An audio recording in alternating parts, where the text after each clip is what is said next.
తండేల్ అంటే తెలుసు కదా, ఓనర్ కాదు లీడర్ అని. సో తండేల్ ఎవరు? నా పేరు రామారావు. రామారావు గారు. రామారావు గారు, మీరు 15 నెలల పాటు అక్కడ పాకిస్తాన్ జైల్లో ఉన్నారా? ఉన్నామండి. ఓకే. మీతో పాటు ఎవరెవరు వచ్చారు ఇప్పుడు? ప్రస్తుతానికి ఇప్పుడు 7 వచ్చాం.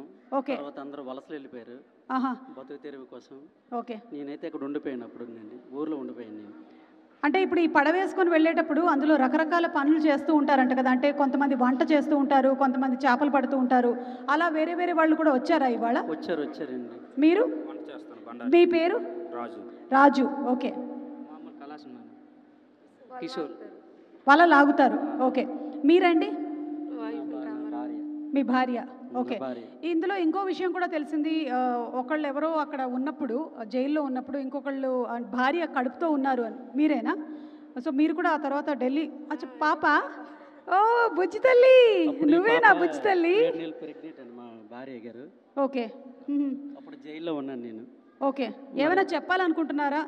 అంటే ఇది సామాన్యమైనటువంటి విషయం కాదు. ఆ పాకిస్తాన్ జైల్లోకి వెళ్ళి అందులో నుంచి మీరు బయటకి రావడం అనేది చిన్న విషయం కాదు అది. సో దీని గురించి ఏమైనా చెప్పాలనుకుంటున్నారా? అంటే మాది డిమచ్చిలసం పంచాయతీ, కేమచ్చిలసం, ఎక్కడో మారుమూల గ్రామం అది.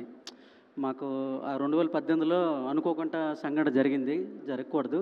ఎంత బాధగా ఉంది, ఇప్పుడు చాలా హ్యాపీగా ఉంది. ఇక్కడ హైదరాబాద్ వరకు వచ్చామంటే మెయిన్ కారణం రైటర్, ఈ సినిమా రాసిన వారికి కార్తిక్ గారికి కృతజ్ఞతలండి. ఎందుకంటే ఆయన ద్వారా ఇక్కడికి వచ్చామండి మేము, అంతే కదా.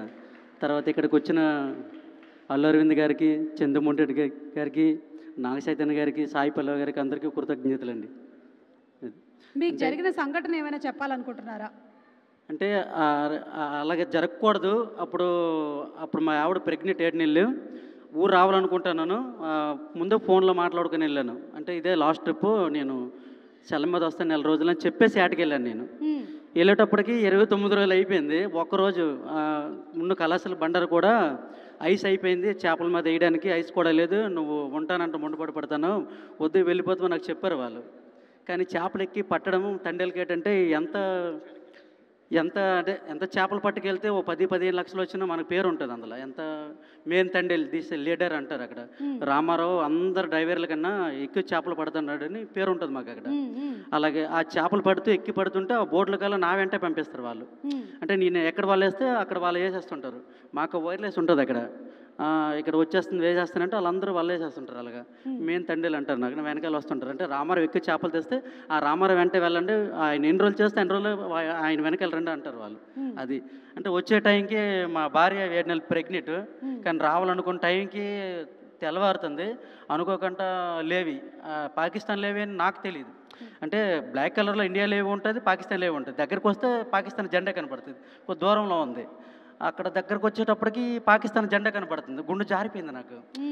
ఏంటి ఇలాగ జరిగింది, ఈ బ్యాచ్ మొత్తం నన్ను తప్పుగా అనుకుంటారు, ఈయన వెనకెత్తలు నన్ను నమ్ముకొని పంపించారు. చాలా ఫీల్ అయ్యి ఏడుపు వచ్చింది.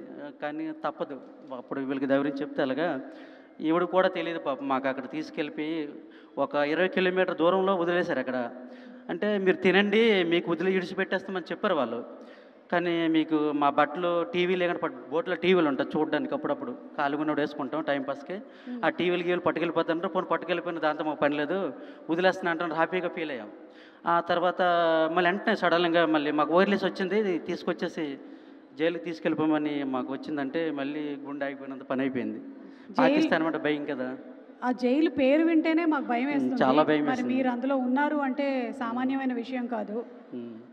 చాలా ఎంత బాధపడ్డామో అంత సంతోషంగా ఉందండి. ఎందుకంటే ఎక్కడో మారుమూల గ్రామం, కేమచ్చిలసం, హైదరాబాద్ వరకు వచ్చిందంటే సినిమా, మా మత్స్యకారులు పడే కష్టాలు, బాధలు. ఈవిడ గల్లీ నుండి ఢిల్లీ వరకు తిరగడం చేయడం. తర్వాత ఏంటంటే అందరూ వెళ్ళారా అండి? రండి, ఇక్కడ రండి.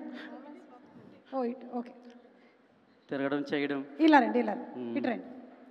మీరు ఎవరైనా మాట్లాడాలనుకుంటున్నారా? అమ్మా చెప్పమ్మా. చాలా ధైర్యంగా నిలబడి పోరాడావని విన్నాను అప్పుడు. అవును మేడం, గ్రేట్ అమ్మా. పోరాడాను కాబట్టి వాళ్ళు అక్కడి నుంచి వచ్చారు. ఓకే. అంటే మీకెప్పుడు తెలిసింది? 29 డేస్ వెళ్ళిపోతున్నాను అని చెప్పారు కదా, 29 రోజులు. ఆ తర్వాత మీకెప్పుడు తెలిసింది? నాకంటే 29 డేస్ అయ్యాయి. అతను వేటలోకి వెళ్ళి చెప్పారులే ముందే డెలివరీకి వస్తానని. చెప్పిన తర్వాత 29 డేస్ అయ్యాయి. రేపు 30 డేస్ కదా వస్తారు అనేసి మొబైల్ చేతితో పట్టుకొని చూస్తాను. నేను బట్టి ఫోన్ వస్తుంది మాకు. వస్తాను జట్టికి అని ఒక ఫోన్ వస్తుంది. అలా చూసేలోపు ఈలోగా వేరే వాళ్ళు ఫోన్ చేసి మీ ఆయన, మీ అన్నయ్య, వేరే వాళ్ళు, మీ ఆడబడుచు వాళ్ళ ఆయన ఇలాగ పాకిస్తాన్కి దొరికిపోయారు అని తెలిస్తే మేము కొంచెం షాక్లోకి వెళ్ళిపోయాం అనమాట. పాకిస్తాన్ ఏంటి, అసలు పాకిస్తాన్ అని పేరింటేనే మనకు భయం వేస్తుంది, అలాంటిది పాకిస్తాన్కి దొరికిపోయారంటే ఇంకా భయం వేస్తుంది కదా. అలా అని కొంచెం షాక్లోకి వెళ్ళిపోయాను. ఈలోగా తర్వాత ఇలాగ దొరికిపోయారు, కరాచీ జైల్లో వేస్తారు, ఇక మరి రారు అన్నట్టు ఇలాగ తెలిసాయి. కానీ మా ధైర్యం కోల్పోలేదు మేము. ఒక పక్క భయం ఉన్నా సరే ఇంకో పక్క వస్తారులే, ఏడ్ చేస్తారు, చంపేస్తారు ఏంటి అనేసి ఒక పక్క. మొత్తానికి ఏంటంటే మగవాళ్ళందరూ అక్కడ ఇరుక్కుపోయినా సరే ఆడవాళ్ళందరూ నడుము కట్టుకొని ఇక్కడ ఉండేటువంటి కుటుంబ సభ్యులందరూ వెళ్ళి వాళ్ళని విడిపించి మరి ఇక్కడికి తీసుకొని వచ్చారు. నిజంగా గ్రేట్ అమ్మా. గట్టిగా ఒకసారి చప్పట్లతో వీళ్ళకి అభినందనలు తెలియచెప్పండి. Thank you so much. మీ ఏదైతే జరిగిందో రియల్ ఇన్సిడెంట్ దానికి సంబంధించిన అంశం కూడా మనం తండేల్ సినిమాలో చూడబోతున్నాము. February 7th థియేటర్స్లో కలుద్దాం మిమ్మల్ని అందరినీ. సక్సెస్ మీట్లో కలుద్దాం. ఓకే. అలాగే మనకి ఈ మధ్యకాలంలో ఇండియన్ ఐడల్ ద్వారా బాగా పాపులర్ అయినటువంటి Kamakshi and her team perform చేయబోతూ ఉన్నారు. ఈ సినిమాలోని 3 సాంగ్స్ని వైలిన్ అండ్ ఇన్స్ట్రుమెంట్స్తో వారిని వేదిక మీదకి ఇన్వైట్ చేస్తున్నాము. సుమా గారు ఒక రిక్వెస్ట్. ఏమండి? అంటే అడిగితే నన్ను తప్పుగా అనుకోవద్దు. అంటే ఏదైనా సినిమాలో ఏదో ఒక పాత్ర ఇస్తాను కోరుకుంటాను నేను. సినిమాలో ఎప్పుడైనా ఏదో సినిమాలో మా వైపు కూడా చదువుకున్నారు బాగానే. సినిమాలో ఏదైనా పాత్ర ఇస్తారని కోరుకుంటున్నాను. రిక్వెస్ట్. తండేల్ రాజు ఏదైనా పర్వాలేదు, తండేల్ 2 వచ్చినా పర్వాలేదు. తండేల్ 2లో పాత్ర వేసేద్దాం. తండేల్ 2 రావాలంటే మళ్ళీ నువ్వు పాకిస్తాన్కి దొరకాలి. లేదు. అమ్మ బాబోయ్, ఇది బిగ్గెస్ట్ పంచ్ ఇవాళ. మళ్ళీ కార్తిక్ గారు స్టోరీ రాయాలి. అర్థమైందిగా మీకు, మీ ఆవిడే పెద్ద పని చేసింది మీకు. ఓకే.